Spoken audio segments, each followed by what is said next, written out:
ලෝකේ ඉන්න භයානකම අපරාධකරුවන් ඉන්නේ කොහෙද? මොකක් හරි ස්ට්‍රීට් එකකද නැත්නම් පාතාල කල්ලියක් ඇතුළේද?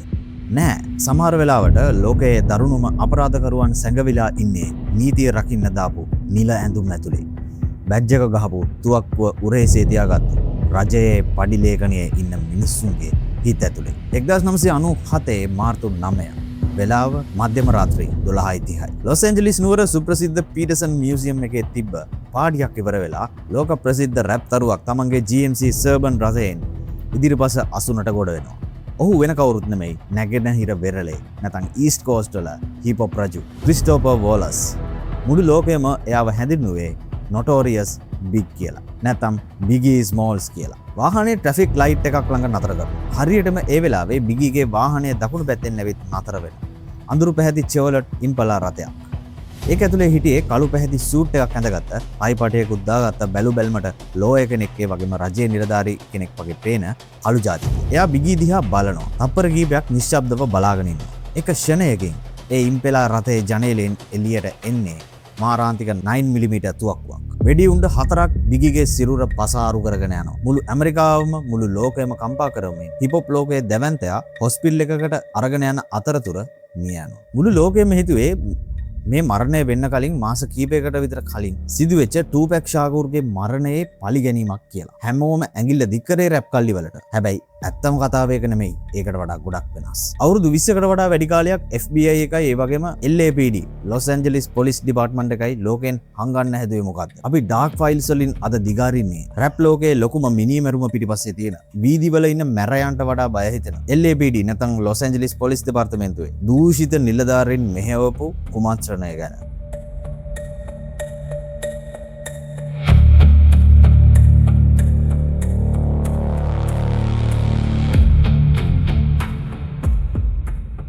මේ කතාව හරියටම තේරුම් ගන්න නම් අපිට 90 ගණන් වල ලොස් ඇන්ජලිස් නගරයේ පොලිසිය හැසිරිච්ච විදිය බලන්න ඕන. ඒ කාලේ LAPD එකේ ඇතුලේ තිබුණා විශේෂ බලකායක්. ඒකට කිව්වේ ක්‍රෑෂ් කියලා. ඒ කියන්නේ Community Resources Against Street Hoodlums කියලා. මෙයාලව දාලා තිබුණේ නගරයේ ගෑන්ග් වෝස් ඒ වගේම කුඩු බිස්නස් මර්ධනය කරන්න. විශේෂයෙන්ම රැම්පාට් කියන පොලිස් බල ප්‍රදේශයේ හිටපු ක්‍රෑෂ් නිලධාරීන් නීතිය රැකෙන්නේ නැහැ. එයාලත් කල්ලියක් බවට පත් වෙලා තියෙනවා. ඔයාලා හිතලා බලන්න මේ 90 දශකයේ ට්‍රෙන්ඩ් එක තමයි මේ කල්ලිවාදය කියන එක. ගැන් කල්චර් එක තමයි කාලේ කල්චර් එක. මෙයාලා නීති විරෝධී විදිහට කුඩු පැහැර ගන්න. අහිංසක මිනිසුන්ට බොරු නඩු දාන. සාක්ෂි මතු කරනවා. ඒ වගේම සල්ලි වෙනුවෙන් මිනිස්සු මරන්න පවා කොන්ත්‍රාත් ගන්න. මේකට කියන්නේ ඇමරිකානු පොලිස් ඉතිහාසයේ කළුම පැල්ලම නැත්නම් රැම්පාඩ් ස්කැන්ඩල් එක කියලා. ඔයාලා ලංකාවෙත් දැන් ඔය වගේ සිද්ධි පොඩි පොඩියට බලා ගන්න පුළුවන්. ඔය කලින් ඉඳලම සිද්ධ වුණා. හැබැයි ප්‍රසිද්ධියේ දැන් සෝෂල් මීඩියා හරහා සිද්ධ වෙන්නේ දැන්. ඔන්න මේ කාලවලදී තමයි ඔයාලටත් ඒක බලා ගන්න වෙන්නේ. මේ දූෂිත පොලිස් කල්ලියේ ප්‍රධානම සමාජිකයෝ දෙන්නෙක් හිටියා. මතක තියාගන්න මේ නම් දෙක ඩේවිඩ් මැක් ඒ වගේම රෆායල් පෙරේස්. මේ දෙන්න දවල්ට LAPD යුනිෆෝම් එක ගහලා වැඩ කරපු පොලිස් ඔෆිසර්ස්ලා දෙන්නේ. හැබැයි රැට මේ දෙන්න වැඩ කරේ වෙස්ට් කෝස්ට් වල. ඒ කියන්නේ බටහිර මුහුදු තීරයේ USA වල තියෙන බටහිර මුහුදු තීරයේ තියෙන සුපිරි රැප් ලේබල් එකක් වෙලා තිබ්බ සුගේ නයිට් කියලා කියන ඩෙත් රෝ රෙකෝඩ්ස් එකේ ආරක්ෂකයෝ විදියට. ඒ විදිහට තමයි යාලා රැට වැඩ කරන්නේ. එතකොට කවුද මේ සුගේ නයිට් කියලා කියන්නේ? සරලවම කිව්වොත් එimhe මිනිහා රැප් ඉතිහාසයේ හිටපු භයානක බලවත්ම මොබ් බොස් කියන. මොබ් බොස් කියලා කිව්ව නිකන් පාතාල කල්ලින් නායකයෙක් වගේ එකක්. අඩි 6යි අඟල් 2ක් උස කිලෝග්‍රෑම් 140කට වඩා බර යෝධ සිරුරක් තිබ්බ මේ සුගේ නිකම්ම නිකන් සංගීත නිෂ්පාදකයෙක් නෙමෙයි. එයා ලොස් ඇන්ජලිස් වල ලේ වැගිරුණු වීදි පාලනය කරපු බ්ලඩ්ස් කියන සුප්‍රසිද්ධ කල්ලියේ ප්‍රධාන ක්‍රියාකාරකයෙක්. මම තව පොඩි දෙයක් මතක් කරන්න ඕන මේ බ්ලඩ්ස් ක්‍රිප්ස් මේ කල්ලිවාදය මේ යුද්ධ ගැන මම වීඩියෝ එකක් අරගෙන හිතාගෙන ඉන්නවා ඩාර්ක් ෆයිල්ස් වලින්. පොඩ්ඩක් සූදානම්ෙන් ඉන්න. ඒ වගේම MS-13 බාරියෝ 18 වගේ කල්ලිවල ඇති වෙච්ච යුද්ධ ගැන මම අඳුරු කුටිය කතා කරලා දිනවා. ඒ channel එකට යන්න ඔයාලට මේ වීඩියෝ හොයාගන්න පුළුවන්. මේ පුංචි මතක් කිරීමක් කරේ. 1991 දී පටන් ගත්ත Death Row Records කියන ලේබල් එක ඇතුලේ වැඩ කෙරුණේ සංගීතයට වඩා පාතාල ක්‍රමවලට. තමන්ගේ කොන්ත්‍රාත් අත්සන් කරන්න කැමති නොවුණු කලාකරුවන්ට තුවක්කුව පෙන්නලා බැල්කනි වලින් එල්ලලා වද දීලා වැඩ කරගත්තු එක තමයි සුගේගේ ස්ටයිල් එක. ඒ වගේම Dr. Dre, Snoop Dogg වගේම Tupac Shakur බටහිර වෙරළේ ලෙජන්ඩ්ස්ලා කරේ සුගේ නයිට්ගේ මේ බලය ඒ වගේම සල්ලි හින්දා. තරහ වෙන්න එපා මම මේ විවුවට මේක තමයි ඉතින් ඉතිහාස කතාව. ඒගොල්ලෝ වැද්දෝ තමයි.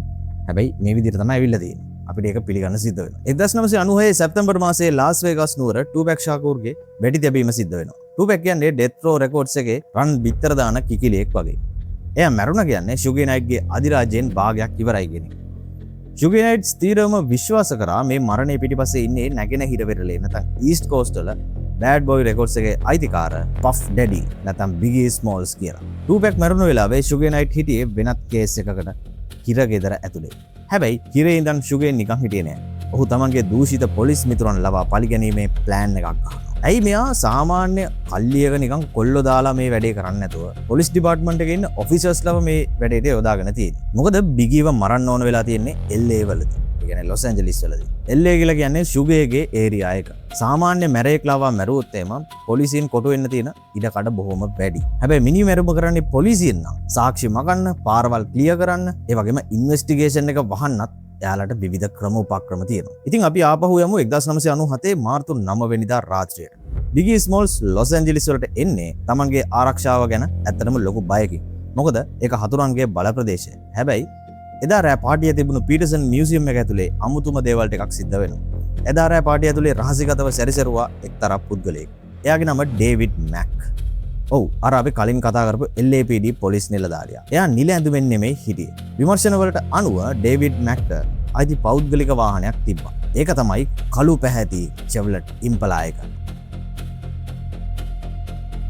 හරියටම හරි බිගීව මරන්න මිනිමරුවා පාවිච්චි කරපු වාහනය. හැබැයි මේ වෙඩිල්ල තිබ්බේ ඩේවිඩ් මැක්මද? නැහැ. ඩේවිඩ් මැක් කියලා කියන්නේ මේ ප්ලෑන් එක ගහපු කෙනා, ඒ වගේම මේ පාරවල් සුද්ධ කරලා දීපු කෙනා විතරයි. එහෙනම් කවුද අර කළු සූට් එක ඇඳගෙන තුවක්කුවෙන් මේ වෙඩි තියපු මිනිස්සයා? FBI එක පුද්ගලික විමර්ශකයෝ පස්සේ කාලෙක හොයා ගන්නවා. ඒ පුද්ගලයාගේ නම තමයි අමීර් මොහමඩ් නැත්නම් හැරි බිලප්ස්. මිනිහා වෙන කවුරුත් නෙමෙයි අර දූෂිත පොලිස්කාර ඩේවිඩ් මැක්ගේ ළඟම මිතුරෙක් වෙච්ච ඒ වගේම මිනිමරුවෙක්. ප්ලෑන් එක වැඩ කරේ මෙහෙමයි. බිගී පාටියෙන් එළියට එනකොට ඩේවිඩ් මැක් ඇතුළු දූෂිත පොලිස් නිලධාරීන් කණ්ඩායමක් පොලිස් රේඩියෝ තරංග පාවිච්චි කරලා බිගී යන වාහනය ට්‍රැක් කරනවා. බිගීගේ වාහනේ ඉස්සරහින් ගිය පොලිස් මෝටර් සයිකල් දෙකක් හරියටම ට්‍රැෆික් ලයිට් එක ළඟදී බිගීගේ වාහනේ නතර වෙන විදිහට ප්ලෑන් එක ගහනවා. වාහනේ නතර වෙනවා. අමීර් මොහමඩ් ඉම්පලා රථයෙන් ළඟට එනවා. වෙඩි තියලා තප්පර කීපයකින් මෙයා පැනලා යනවා.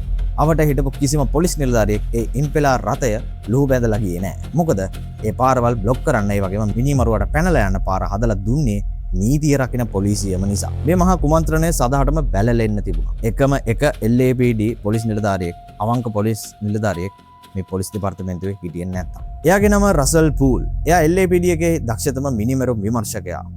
බිගීගේ කේස් එක බාර වෙන්නේ මෙයාට. රසල් පූල් මේ කේස් එක පස්සේ යනකොට අහම්බෙන් වගේ අර දූෂිත පොලිස්කාර ඩේවිඩ් මැක් ලොස් ඇන්ජලිස් බැංකුවක් කොල්ල කාලා ඩොලර් ලක්ෂ 4ක් හොරකම් කරපු කේස් එකකට අහුවෙනවා. රසල් පූල් ඩේවිඩ් මැක්ගේ ගෙදර සර්ච් කරනවා. එතනදී රසල් පූල්ට හම්බෙනවා පිස්සු හැදෙන සාක්ෂි ටිකක්. ඩේවිඩ් මැක්ගේ නිවසේ තිබිලා කළු පැහැදිච්ච චෙවලට් ඉම්පෙලා රථයක් හම්බෙනවා. බිගීව මරන්න පාවිච්චි කරපු වර්ගයේ දුර්ලභ 9mm ආමර් පියර්සින් උණ්ඩ හම්බ වෙනවා. බිගී මැරුණු පීටර්සන් මියුසියම් එකේ තිබ්බ පාටියේ ඩේවිඩ් මැක්ගේ පෞද්ගලික ඡායාරූපත් හම්බ වෙනවා. රසල් පූල්ට තේරුණා වැඩේ මිනිහා කෙලින්ම තමන්ගේ ඉහළන් නිලධාරීන්ට කිව්වා. සර් බිගීව මැරුවේ පිට ඉන්න මැරයෝ නෙමෙයි. අපේම ඩේවිඩ් මැක් ඒ වගේම පොලිසියේ අය කියලා. හැබැයි ඒ වෙලාවේ LAPD එකේ හිටපු ලොක්කෝ කරේ මොකක්ද? රසල් පූල්ට ප්‍රශංසා කරාද? නෑ. එයාලා රසල් පූල්ට තර්ජනය කරනවා ඔයා මේ විමර්ශනයෙන් නතර කරන්න ඕන කියලා. කේස් එක ෆයිල් එකක් අස්සට දාලා යට ගහනවා. හැබැයි රසල් පූල් එකඟ වුණේ නැහැ. තමන්ගේ ජීවිතයට තර්ජනයක් ආපු නිසා මෙයා මාරම අවුලෙන් 1999 දී පොලිසියෙන් ඉල්ලා අස් වෙනවා. ඊට පස්සේ අවුරුදු ගණනාවක් රසල් පූල් පෞද්ගලිකව මේ ගැන සාක්ෂි හෙව්වා. හැබැයි 2015 දී බිගීගේ කේස් එක ගැන ආපහු පොලිස් ලොක්කන් එක්ක සාකච්ඡා කරන්න ගිය වෙලාවක පොලිස් මූලස්ථානයේ ඇතුළතදීම රසල් පූල් හෘදයාබාධයකින් අද්භූත විදියට මිය යනවා. බොහෝ දෙනෙක් විශ්වාස කරේ එයාව නිහඬ කරා කියලා. දැන් ඔයාලට ප්‍රශ්නයක් වෙන්න පුළුවන් ලොස් ඇන්ජලිස් පොලිස් ඩිපාර්ට්මන්ට් එක ඒ වගේම FBI එක මේ කේස් එක මෙහෙම මේ වහන්න හදන්නේ ඇයි? පිළිතුර සරලයි සල්ලි බලය. බිගීගේ අම්මා වොලේටා වොලස් LAPD එකට විරුද්ධව ඩොලර් මිලියන 400ක වන්දි නඩුවක් පවරනවා. පොලිසිය එකතු වෙලා තමන්ගේ පුතාව මැරුවා කියලා. හිතන්න LAPD නිලධාරීන් නිල මට්ටමින් එකතු වෙලා ලෝක ප්‍රසිද්ධ කලාකරුවෙක්ව මැරුවා කියලා උසාවියේදී ඔප්පු වුණොත් ලොස් ඇන්ජලිස් නගරය සම්පූර්ණයෙන්ම බංකොලොත් වෙනවා. ඒ වගේම මුළු ඇමරිකානු රජයම ලෝකයේ ඉස්සරහා ලැජ්ජාවට පත් වෙනවා. අන්න ඒ නිසායි තාක්ෂණික දෝෂ පෙන්වලා ඒ නඩු සියල්ලම විසි කරලා දාලා තියෙනවා. ක්‍රිස්ටෝෆර් වොලස් නැත්නම් නොටෝරියස් බිග් මිය ගිහිල්ලා දැන් අවුරුදු 29ක් විතර වෙනවා. ඉතින් 2026 අද වෙනකොටත් ඉතින් 2026 මේ වෙනකොටත් මේ මිනිමැරුම නිල වශයෙන් විසඳිලා නැහැ. මේකත් තවම තියෙන්නේ unsolved murder case කියන ෆයිල් එක ඇතුළේ. තුවක්කුව අතට ගත්ත නිකන් ස්ට්‍රීට් ෆයිටර්ස්ලා ස්ට්‍රීට් මැරයන්ට වඩා නීතිය බැජ් එක පිටිපස්සේ හැංගිලා ඉන්න නිලධාරීන් කොච්චර භයානකයිද කියන එක බිගී ස්මෝල්ස්ගේ මරණයෙන් අද අපිට කියලා දෙනවා. ඔයාලා හිතන විදිහට මේ කුමන්ත්‍රණයේ සැබෑ මොලකරු කවුද? ඇත්තටම LAPD එක මේ කේස් එක වහන්න තියෙන හේතු මොනවද? අනිවාර්යයෙන්ම කමෙන්ට් එකක් දාන්න. ඔයාලා ගාව තව තොරතුරු ඇති කමෙන්ට් එකක් දාන්න අපි සාකච්ඡා කරමු. ඉතින් ඔයාලා පළවෙනි වතාවට මාව දැක්කේ මේ channel එකේ නම් subscribe කරන්න. ඒ වගේම මගේ තව channel එකක් තියෙනවා අඳුරු කුඩිය කියලා. කොහොම අඳුරු මාතෘකා මම එකේ කතා කරනවා. මීට වඩා දිග මාතෘකා එකේ කතා කරනවා. ගොඩක් ඒ පැත්තට ගොඩ වෙලා බලන්න. ඉතින් තවත් රසවත් කුතුහලයේ පිරිච්ච මාතෘකාවක් කරගෙන එන්නම් ඔබ සියලු දෙනාටම ජය වේවා. Ciao.